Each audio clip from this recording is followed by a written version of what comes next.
nomás me hacen las preguntas. Bien, nos encontramos. Muy buenas tardes, mis queridos hermanos y amigos. Presente acá, pues, en las oficinas, donde es la sede de la Asociación Palermo Merchán, acá en Guayaquil, la sede central y del país y del mundo al mismo tiempo, con su presidente, el doctor Palermo Merchán, pues, quien en breve nos va a dar explicaciones respecto a los acontecimientos políticos que se están viviendo acá en nuestro país. Hoy, cuando el calendario está marcando 23 de agosto, estamos ya más allá del mediodía, agradeciendo a Dios por darnos este privilegio de poder vivir y de poder también ser parte de esta expresión que Dios tiene a través de su siervo. Un privilegio enorme. Vamos entonces a dejar con ustedes al presidente de esta asociación, al doctor Palermo Merchán. Pues, ¿qué tal, doctor? ¿Cómo estamos? En este día, una gran bendición y un privilegio. Estamos dispuestos en este momento para realizar una breve entrevista donde usted pues tiene toda la oportunidad para expresar al pueblo ecuatoriano y también al pueblo de Dios en todo el mundo de lo que tiene que ver a los acontecimientos políticos y sobre todo a la luz de la palabra de Dios. Es un enorme placer. Entonces, doctor Palermo, ¿qué es para usted la política y a la vez quién fue su primer tutor? Licenciado Cristian del Pesco, gracias por esta hermosa entrevista. Con relación a su pregunta, pues quiero decirle que política, según el diccionario, es arte de servir. ¿Servir a quién? Primero, en este caso, al prójimo y segundo a Dios. Con relación a mi instructor, yo recuerdo que tenía más o menos unos 12 años y mi padre prácticamente era velasquista, acérrimo, ¿no? A propósito del velasquismo, no tengo ninguna duda, digamos, que Velasco prácticamente fue centro izquierda, ¿no? Sí. Y yo recuerdo que allá en la hacienda de mi padre, cuando Velasco Ibarra, digamos, era candidato presidencial, pues él como uno de los representantes de digamos, del recinto o de la hacienda, digamos, concientizaba a mucha gente, especialmente a los trabajadores, para que justamente en el día de la elección, digamos, vayan a su lugar. Esto era en la provincia de Manabí. En Manabí. Yo recuerdo que mi padre contrataba 3, 4 carros grandes que cabían ahí más o menos 30, 40 pasajeros, y además de eso, digamos, prácticamente en ese entonces, claro, mi padre no era cristiano, digamos, le brindaba, digamos, a ellos cervezas y colas, y aparte, digamos, de eso, digamos, le daba dinero para que esos voten por Velasco Ibarra. Entonces mi padre prácticamente era velasquista y me gustó, ya tenía más o menos 10 o 12 años, pues, la política. Así que, en todo caso, pues, para mí, digamos, repito, la política es arte de servir a quien, primero a Dios y segundo, pues, a todos. Bien, en segundo lugar, pues, ¿qué tal si nos informa usted de haber tenido algún privilegio de ocupar en algún momento alguna candidatura? ¿De pronto usted ha terciado en algunas elecciones? Bueno, gracias por su pregunta, importante la misma, ¿no? Sí, yo recuerdo que el año 1983 fui candidato a consejero por el FRAD. Aquí en Guayaquil. Sí, acá en Guayaquil, claro. En el año 88 fui candidato a concejal por el partido del general Fran Vargas Paso, mi paisano. Y en el año 1988, 9 me parece, fui candidato, digamos, a diputado alterno por el partido, digamos, rondocista ecuatoriano, el partido de Alcalá Bucaramanga. Qué bien. Entonces, con esas experiencias, usted pues también ha estado involucrado en el mundo político, pero a nivel cristiano. Sí, claro, por supuesto. Mire, ahora la pregunta es, ¿quién me auspició a mí para, digamos, en este caso, ser candidato a diferentes unidades? A nivel cristiano, sí. Bueno, en el año 1980 tuvimos el gran privilegio de crear por primera vez en América Latina el primer movimiento político que llamó Movimiento Político Evangélico del Ecuador. Yo fui uno de los fundadores Y fui presidente, fui jefe de acción política y como tal, pues era la persona, digamos, que lograba, digamos, el acuerdo con partidos políticos. Con la experiencia adquirida. Exactamente. Y bueno, pues a propósito, fue el primero en América Latina. Bueno, hoy por hoy, digamos, ya hay movimientos evangélicos en diferentes países. Que inclusive han gobernado, sí. Por ejemplo, en Venezuela, en Colombia, Así es. Perú, por decir unos 3 o 4 países. Así que, repito, el movimiento que me auspició fue el Movimiento Cristiano Evangélico del Ecuador. ¿Podría recordar su director de aquella época? Por supuesto que sí. El director de ese entonces fue el fundador, fue el ingeniero Franklin Yunda. Que hoy ya no está con nosotros. Dicho sea de paso, ya hace algunos años ya partió la presencia de Dios. Así que, repito, ese movimiento es histórico porque fue, repito, el primero que se fundó en América Latina. Bueno, pasando a otra fase, la más importante creo yo de esta entrevista y de mayor conocimiento y seguimiento al mismo tiempo, y gracias por hacerlo, queridos amigos, en todas partes del mundo, en vista de que Dios le ha dado a usted también un privilegio de visitar y recorrer muchos países en el mundo. Es a nivel ya espiritual, cristiano, teológico sobre todo. Doctor, desde el punto catológico, ¿en algún momento usted ha recibido algo de Dios, alguna profecía? Bueno, por supuesto, digamos, como teólogo y experto, digamos, en catología, claro que sí. Yo recuerdo que cuando Abdalá Bucaram, digamos, 1 año o 2 años antes, digamos, de ser el presidente, lo visité en casa, allí el 10 de agosto en el Chaco. Y para ello, digamos, fui con 2 pastores más, fuimos, conversamos, platicamos, los saludé y le traí una profecía y le dije que se preparen porque Dios lo tenía listo para ser presidente del Ecuador. Bueno, llegaron las elecciones y efectivamente, pues, ese año fue Abdalá Bucaram Ortiz presidente del Ecuador. También, pues, yo recuerdo, pues, que me encontraba, digamos, en Lima, Perú. En ese entonces, digamos, prácticamente, pues, estaba ya en tiempo, digamos, de publicidad, digamos, política. Elecciones, sí, todo aquello. Justamente uno de los candidatos, digamos, era Alberto Fujimori. Según los periodistas, en la encuesta él estaba prácticamente en 7º o 8º puesto, o sea, no tenía ninguna posibilidad, digamos, de ser presidente. Y bueno, lo dije en diferentes iglesias, además acá en Ecuador, pues, en ese entonces existía, digamos, el periódico La Segunda Emiliana. El periodista me preguntó y me dijo, doctor Merchan, pues, ¿usted cree que cuál será el futuro presidente de Perú? Y sin pensar 2 veces le dije, bueno, el futuro presidente de Perú será el señor Alberto Fujimori. Llegaron las elecciones y efectivamente, pues, fue presidente. El caso de Evo Morales, yo recuerdo que cuando en el año, me parece que 90, 91, llegué por primera vez a Bolivia. Sí. En ese entonces, digamos, Evo Morales era diputado, digamos, de Bolivia. Y yo recuerdo que el Espíritu Santo me motivó a decir en diferentes iglesias que el futuro presidente iba a ser Evo Morales. 1 año más tarde fueron las elecciones nacionales y efectivamente Evo Morales quedó presidente de Bolivia. El caso, por ejemplo, de Barack Obama en Estados Unidos, yo recuerdo que en la primaria, digamos, que lo van a ver como candidato presidencial, igualmente el Espíritu Santo me motivó a decirle delante de muchas iglesias que el futuro presidente, digamos, de Estados Unidos iba a ser Barack Obama. Bueno, en efecto, digamos, llegaron las elecciones, pues bien, quedó como presidente electo. Qué bien, mi querido doctor. A propósito, sí, el caso también de el presidente actual de Colombia. Yo recuerdo que estaba dictando una conferencia con más de 500 personas en Barranquilla, Colombia. Sí. Y el Espíritu Santo me motivó a decirle a todas esas personas de que ya Dios tenía un presidente, digamos, electo, predestinado para que gobierne ese país.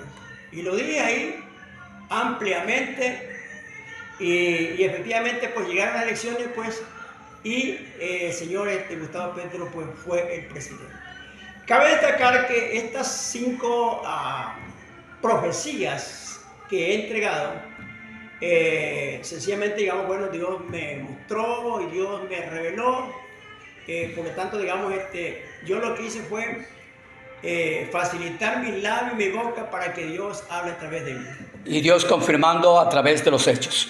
Bueno, importantísimo entonces para pasar ahora a un tema vital también para nuestro país, sobre todo desde el punto político, administrativo.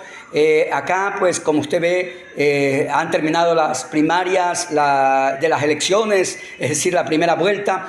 Y ahora, pues, estamos tensos al querer saber, pues, qué mismo tiene Dios en su propósito, en su voluntad, respecto a lo que será esta segunda vuelta en esta lid electoral, mi querido doctor. ¿Qué nos puede decir usted al llegar, pues, estos dos grandes nombres, pues, uno de sorpresa, más que todo, como es el caso del joven Daniel Noboa, y también, pues, de la señorita que ya ha estado en el mundo político fraguando con mucho tiempo en la asamblea, ha estado en los cargos ministeriales? Bueno, ¿qué apreciación usted tiene desde el punto de vista ministerial sobre todo?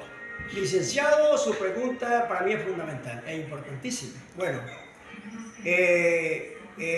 los 18 millones de ecuatorianos sabemos realmente que nuestro país está destrozado. ¿No? Destrozado en el área económica, social, política y eclesial inclusive. Qué pena.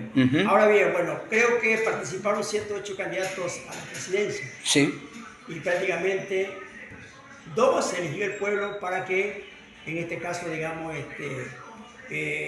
vayan, digamos, a la segunda vuelta. A la segunda vuelta. Ahora bien, estos 2 candidatos, pues, prácticamente es la chonera, dicho sea paso, mi paisana, digamos, Luisa González y el señor Daniel Noboa. Oiga, tiene un nombre hasta bíblico el hombre, ¿no? Así, tiene un nombre bíblico. Y nosotros sabemos realmente, los teólogos, que Daniel no solamente fue un gran profeta de Dios, sino que también fue gobernador. Un gobernante. Fue un hombre, digamos, muy entendido, digamos, en ciencia, ¿no? Sí.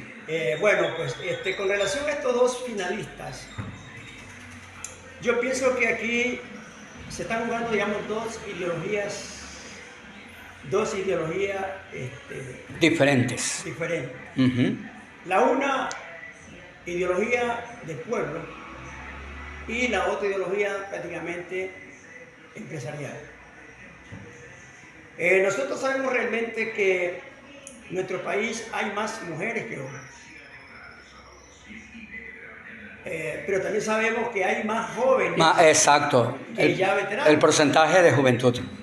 Pero también sabemos realmente que la iglesia evangélica en nuestro país ha crecido de tal manera que prácticamente también es una fuerza no solamente eclesial, sino social y política, como mencionaba. En su apreciación, ¿cuál es ese porcentaje que tiene la iglesia evangélica ecuatoriana? Bueno, mire, primeramente quiero, digamos, decirle de que justamente los 2 candidatos, digamos, tienen que concientizar mucho a la juventud. Y también a las mujeres. Sí. ¿Por qué? Porque el 70% de ecuatorianos prácticamente son personas de clase media o baja, y un 30%, digamos, de clase media hacia arriba.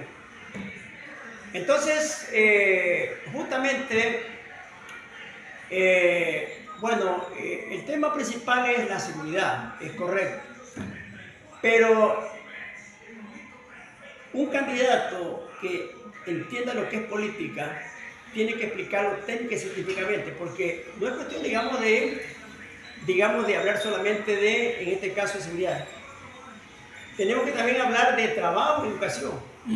Porque imagínense, puede haber seguridad en un país, pero si no hay trabajo y educación, la inseguridad continúa.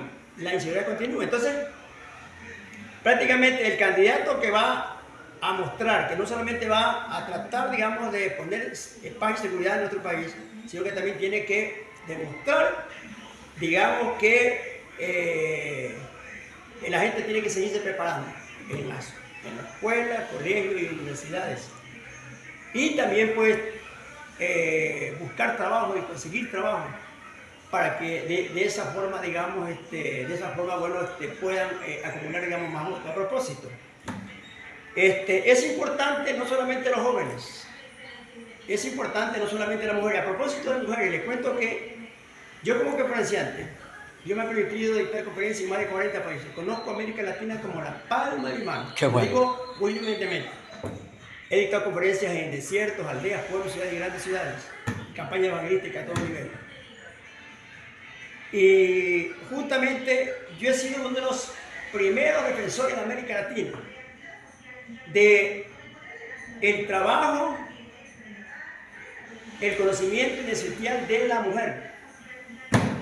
Porque como lo dije en una conferencia, la mujer no solamente se ha hecho para cocinar, lavar, planchar, barrer, cuidar a sus hijos, divertir a la esposa en el área sexual, sino que la mujer prácticamente, si ha sido creado el hombre, además de Dios, también la mujer ha sido creada además de Dios. Por lo tanto, tanto el hombre cuanto la mujer, digamos, tiene la igualdad. A propósito, yo tengo aquí en mi oficina más de 8 constituciones de diferentes países. Por ejemplo, tengo la constitución de Brasil, de Argentina, de Panamá, de República Dominicana, del Perú, de Chile. Y justamente, pues, no tengo ninguna duda que la constitución que tenemos ecuatoriana es una de las constituciones más completas en América Latina. Qué bien. No hay tiempo para aprobarla, pero es una de las más completas. Y justamente la mujer, prácticamente, pues, en algunas partes del mundo, la mujer está a la par del hombre. Y por lo tanto, así como la mujer tiene, el hombre tiene oportunidades también en el área social, política, también lo tiene la mujer. Sí. Entonces, vale la pena hacer una puntualización. Yo como cristiano evangélico, sé realmente que la iglesia evangélica en estos últimos 20 años ha crecido tanto que ya sobrepasamos el 25%. Ah, gloria a Dios. Si hablamos de 18 millones de ecuatorianos, estamos hablando más de 4 millones de evangélicos. De esos 4 millones de evangélicos que sufraguen 3 millones, cualquier candidato presidencial o cualquier político, cualquier medida, digamos, prácticamente puede, digamos, con facilidad. Debe considerar ese número. En conclusión, creo que si la abogada Luisa González sigue presentando propuestas políticas, técnicas y científicamente, y no solamente con palabras, sino con hechos, no tengo ninguna duda que de pronto será la futura presidente del Ecuador, mi querida licenciada. Qué bien, bien para cerrar esta breve entrevista, que esperando sea de mucha bendición y también pues de mucha explicación que despeje muchas dudas. Desde el punto de vista bíblico en sí, pastor, en todo lo que hemos dialogado brevemente, ¿qué puede decir alguna parte bíblica que respalde sobre todo este momento difícil que tiene el país? Porque de todas las constituciones que el hombre crea, la mejor y la más poderosa y grande y exacta y precisa es la Constitución divina. Por supuesto que sí. Nosotros sabemos realmente que todo candidato a diferente entidad aquí en la faz de la tierra prácticamente es puesto por Dios. ¿Por qué? Dios es el que quita y pone reyes. Que en el camino se desvíen o cometan errores, ya eso no es cuestión, digamos, de Dios, sino del hombre. Es cuestión, digamos, del hombre. Ahora, lo que sí le puedo decir con toda seguridad como teólogo es que los ecuatorianos no podemos esperar mejores días para nuestro país. ¿Por qué? Porque tiene que cumplirse el relato bíblico. Cristo dijo, en los últimos tiempos la maldad se multiplicará. Y es lo que se está viendo. Es lo que se está viendo. Además de eso, decía yo de que el problema de los ecuatorianos es en todo nivel, hasta eclesial. Dice la Biblia que el amor de muchos por causa de la maldad, el amor de muchos se enfriará. Pero lo importante es que el contexto dice que el que permanece hasta el fin, ese será salvo. Gracias, pastor y doctor a la vez. Yo creo que eso es entonces el cierre y la parte clave de esta breve entrevista. Hay que perseverar, hay que buscar de Dios, hay que arrepentirse y hacer la voluntad del Señor, porque pese a que la Escritura tiene que cumplirse, hoy vemos plenamente que hay una oportunidad todavía y esa oportunidad está en Cristo Jesús, está en Dios. Así que oraremos por los candidatos, todos los que somos cristianos acá en este país y en el mundo, y a la vez pedimos a ellos que se inclinen mucho más a pedir, como Salomón, la sabiduría para poder gobernar a esta patria. Y yo creo que así entonces Ecuador tendrá mejores días, que todavía lo puede, porque con Dios todo es posible. Palabras finales, mi querido doctor. Bueno, yo quiero felicitar a los últimos candidatos a esta gran dignidad como presidente de la República, como candidata presidencial, ¿no? Tanto a la señora Luisa Rodríguez como el señor Daniel Noboa y Luisa González. Exactamente. Pues, en todo caso, espero que Dios escoja el mejor, porque repito, Él es el que quita y pone el rey en Más que mejor el que está en su voluntad. Así que eso sería. Será pues hasta una próxima oportunidad con ustedes, pastor y licenciado Cristian del Peso. Muchas bendiciones. Hasta la próxima.